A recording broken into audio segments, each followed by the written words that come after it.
Dimitar Pantev. Katika mechi 4 alizosimamia kama kocha wa Simba tayari amewapa matokeo ya aina 3. Ameshinda mechi 2, ametoa sare mechi 1 na kufungwa mechi 1. Ni takwimu ana winning percentage ya 50%, kupoteza 25% na kufungwa 25% pia. Kuna kitu kimoja cha ajabu hapa.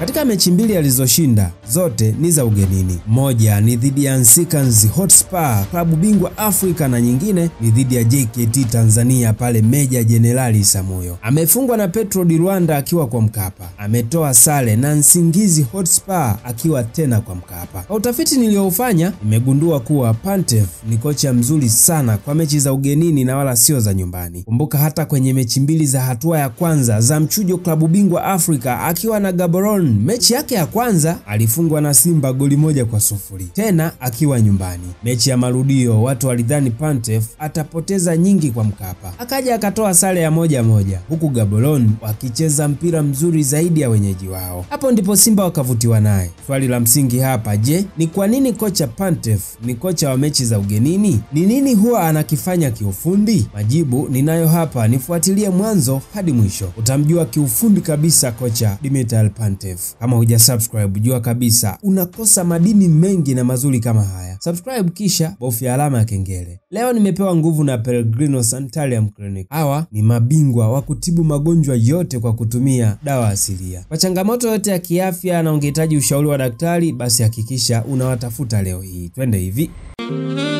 Baada ya kufanya utafiti wa muda mrefu na kutafuta suluhisho la matatizo mbalimbali ya wanawake, hatimaye Pellegrino Investment Tanzania Limited wamekuja na dawa ya asili yenye uwezo mkubwa wa kutibu matatizo yote ya uzazi kwa wanawake. Na sasa tumekuletea Muhoro One. Hii ni dawa kiboko inayoondoa kabisa maumivu wakati wa hedhi, inasawazisha mvurugiko wa hormone na inatibu chango. Matumizi ya dawa hii: chota kijiko kimoja cha dawa kwa kutumia kijiko cha chakula, changanya na maji moto yaliyochemka vizuri kwa nyuzi joto 100. Weka katika kikombe kidogo cha chai na utakunywa dawa ikiwa imekwisha poa. Tumia kutwa mara 2, asubuhi na jioni.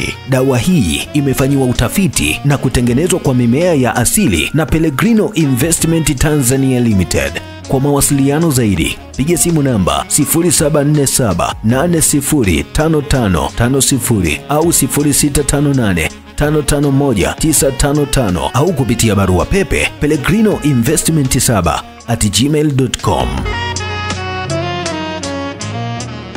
Kiufundi kuna tofauti kubwa ya kimbinu na kimtazamo kwa kocha Pantev, Simba ikiwa nyumbani na Simba ikiwa ugenini. Ugenini Simba ya Pantev huchukua tahadhari nyingi kuliko ikiwa nyumbani. Kwa mfano, katika mechi ya nyumbani dhidi ya Petro di Luanda, Simba hawakuchukua kabisa tahadhari, hasa kwenye eneo lao la ulinzi. Twende nikupitishe kidogo uone nini kilitokea.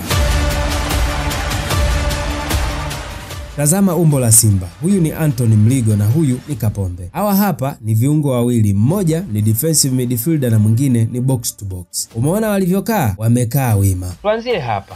Simba ikiwa nyumbani hupenda kushambulia kwa kutumia walinzi wa pembeni wakipanda wote. Huenda sio dhambi, lakini shida huanzia hapa kwa viungo wa ulinzi. Je, ni nani wa kuziba maeneo haya pindi Simba inapopokonywa mpira? Katika umbo kama hili la viungo wa ulinzi na katika mikimbio kama hii ya mabeki wa pembeni, ndio maana nasema Simba ikiwa nyumbani huwa haichukui tahadhari za kiulinzi. Tazama, hapa Petro di Luanda wanashambulia. Hesabu idadi ya wachezaji wa Simba dhidi ya wapinzani. Hapa ni 4 against 5. Wakiwa kwenye ukanda wa Simba kama hivi, basi ni hatari kwa Simba. Tazama mikimbio yao. Ni katika mapengo yaliyoachwa na Kapombe kulia na Mligo kushoto. Katika mechi hii Simba walikuwa wakihaha kuziba mapengo yanayoachwa na Mligo kushoto na Kapombe kulia. Kuna wakati Mligo akienda kushambulia kuna mlazimisha Wilson Nangu kwenda kushoto japo kuziba nafasi yake. Muda huo huo, ili kupunguza gap kati yao, Deruk naye alisogea zaidi kushoto kuchukua nafasi ya Nangu. Petro walikuwa na akili sana kwenye mechi hii. Kwa kujua udhaifu huu wa Simba, pembeni walihakikisha wanaanza na mawinga wenye kasi kubwa. Kulia walianza na Antonio Hos kuhakikisha anatumia eneo linaloachwa wazi na Mligo pindi anapopanda kushambulia, na kushoto walianza na Anderson Cruz. Dakika ya 64 wakamuingiza Gilberto kumchachafya Kapombe. Kiufupi, Simba ilikosa balance ya kiulinzi na hata kushambuliwa kirahisi. Tazama goli lilivyofungwa.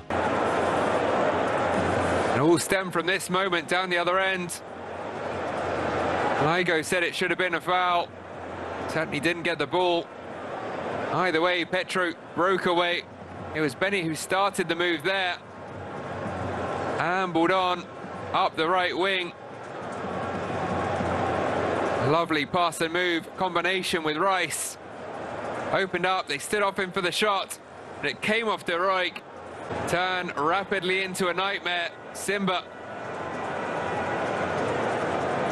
now have 10 minutes or so remaining. Anton Mligo anashambulia kushoto, anapokonywa mpira, Petro wanafanya counter attack. Tazama mkao wa wachezaji wa Simba. Hapa wako wanne, ukivuka mstari ni wawili dhidi ya wawili. Nikukumbusha kitu kimoja muhimu hapa. Ukiwa kuna idadi sawa ya kinamba kama ilivyo hapa, Simba ndio wako kwenye hatari zaidi ya Petro kwa sababu wapo kwenye ukanda wao. Lakini pia ikitokea imepigwa pasi ndefu kuwafikia hawa, basi kuna 50% za kufungwa. Petro walichelewesha kidogo shambulizi lao, lakini tazama hadi kufikia hapa utaona udhaifu kwenye kurejesha umbo la kiulinzi kwa upande wa Simba. Hapa mfungaji alikuwa na nafasi kubwa ya kutoa pasi katika mapengo haya na hata kuandika goli, lakini Bernardo Diaz hakufanya hivyo. Kijishuti alichopiga Simba inafungwa goli la deflection nyepesi. Acha nikazie hapa. Hii ni deflection nyepesi. Hivi ndivyo Pantev anavyocheza akiwa nyumbani. Twende nikuonyeshe ugenini anachezaje.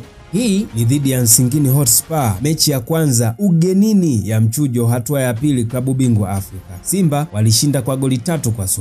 Hapa Simba inashambulia. Umeona Kapombe aliko? Huyu hapa. Baada ya shambulizi hili kuisha, kocha Pantev alimuita Kapombe na kumwambia hivi: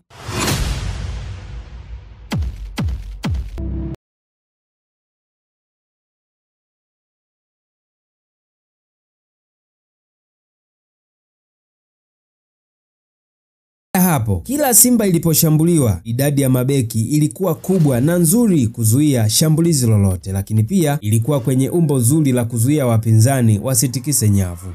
Malizika Sizo Kumalo, pitisha ule mpira kwenye nafasi. Anajaribu ule mpira ambao unakwenda juu. Joel Madondo tokea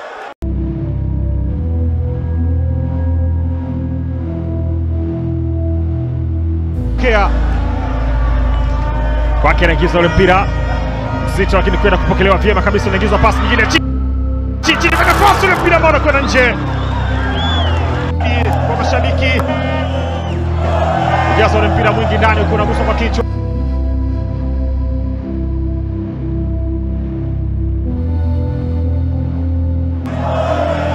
Napambana kutoka nafasi, mpira bana wafanya vyema kabisa. Yakubu Suleiman kwenda kucheza ule mpira na kwa kona.